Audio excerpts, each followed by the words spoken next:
Hello my soul companion, नमस्ते। मैं सुफला कठल आप सबका हार्दिक स्वागत करती हूँ अपने यूट्यूब चैनल डिवाइन स्पार्क में। और आज का मेरा टॉपिक है रिलीजियस वर्सेस स्पिरिचुअलिटी, या स्पिरिचुअलिटी और रिलीजन में क्या फ़र्क होता है।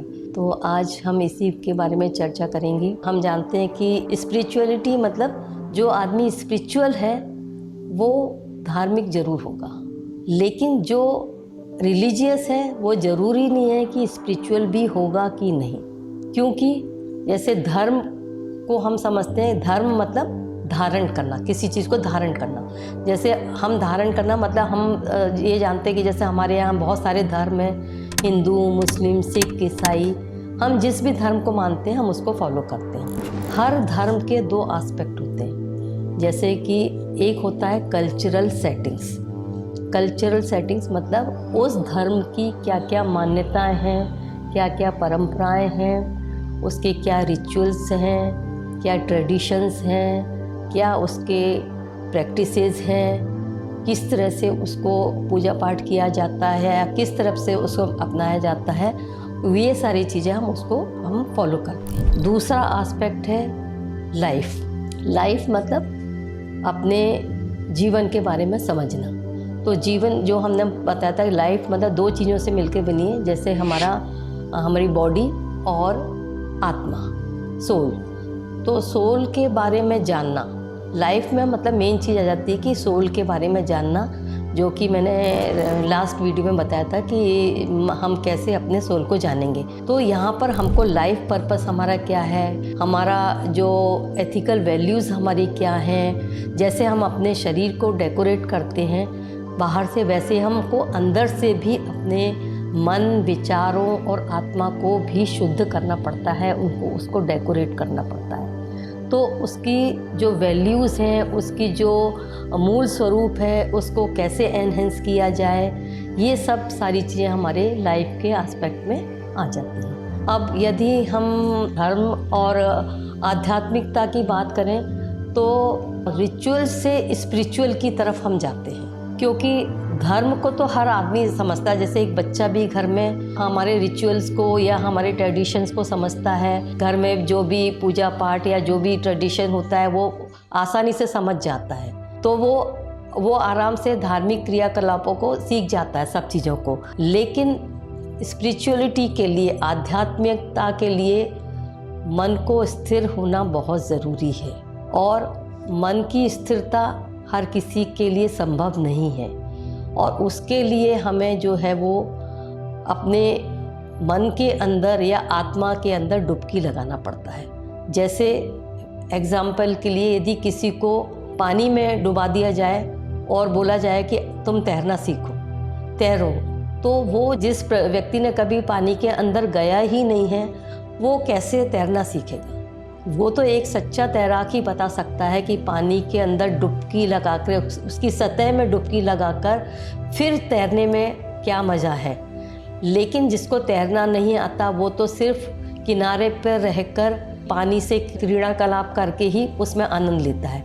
लेकिन जो सच्चा तैराक होता है उसको मालूम है कि जो तैरने में और उसका जो आनंद है, उसकी अनुभूति है, वो अलग ही होती है। तो ये सारी चीज़ें एकदम से नहीं आप सीख सकते। इसलिए स्पिरिचुअलिटी के लिए आपको बहुत प्रैक्टिस के लिए और बहुत ज़्यादा मेहनत और संयम की ज़रूरत रहती है। तो यहाँ अब हम बात करेंगे कि जब हम बोलते हैं कि धर्म का केंद्र आत्मा बन जाए और आत्म केंद्रित होकर जब हम कर्म करने लगते हैं तो अब हम आध्यात्मिक होते हैं। धार्मिक प्रवृत्तियाँ तैराकी का प्रथम अनुभव है।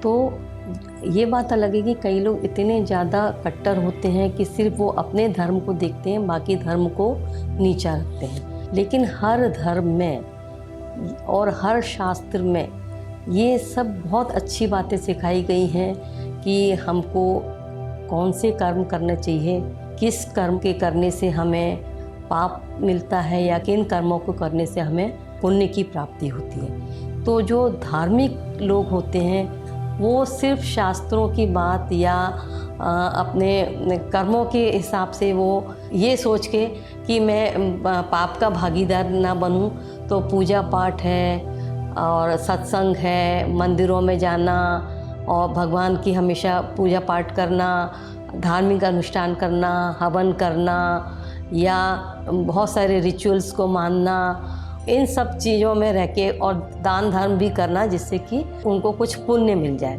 ऐसा उनका सोचना रहता है कि ये सब करने से शायद जो है मैं पुण्य कमा सकता हूँ। और वो सांसारिक मोह माया में भी बहुत रहते हैं, तो वो कभी अच्छे कर्म भी करते हैं, कभी पूर्ण, लेकिन सिर्फ दया धर्म करने से वो उनको लगता है कि शायद मैं काफ़ी कुछ पाप के उससे मैं बच जाऊंगा। लेकिन जो आध्यात्मिक व्यक्ति होता है तो सबसे पहले तो उसको अंदर से जो है एक सत्य की खोज होती है और वो इन सब चीज़ों से परे रहता है। उसको ज़रूरी नहीं है कि वो भगवान में मतलब मंदिरों में जाए या पूजा पाठ दिन भर करे, लेकिन वो सिर्फ वो आत्मा की शांति, अपने आत्मा का उत्थान, अपने आत्मा के संस्कारों के बारे में ही ज़्यादा सोचता है। इसलिए वो हमेशा ध्यान साधना और अपने अंदर की खुशी को ढूंढने की कोशिश करता है। जैसा कि उसे मालूम है कि वो आत्मा के उन्नति के लिए और आत्मा की मोक्ष के लिए, मुक्ति के लिए वो करेगा, जिससे कि अगला जन्म या आने वाला समय उसका जो है वो अच्छा हो जाए और इन सब कर्मों से वो बंधन मुक्त हो जाए। तो लेकिन जो धार्मिक लोग होते हैं सिर्फ इन्हीं उसमें लगे रहते हैं कि शायद ये सब धार्मिक चीज़ें करने से मैं जो है वो अपने पाप करने से मैं बच जाऊंगा और इससे भगवान शायद कुछ खुश होके मुझे मतलब उसमें कुछ मुक्ति मिलेगी। लेकिन जो भोग विलासी टाइप के होते हैं, जो सांसारिक मोह माया में फंसे रहते हैं, सिर्फ ये सोच के कि आज मैं कर लूँगा, कल मैं दान कर दूँगा तो शायद मेरा जो है भुगतान हो जाएगा।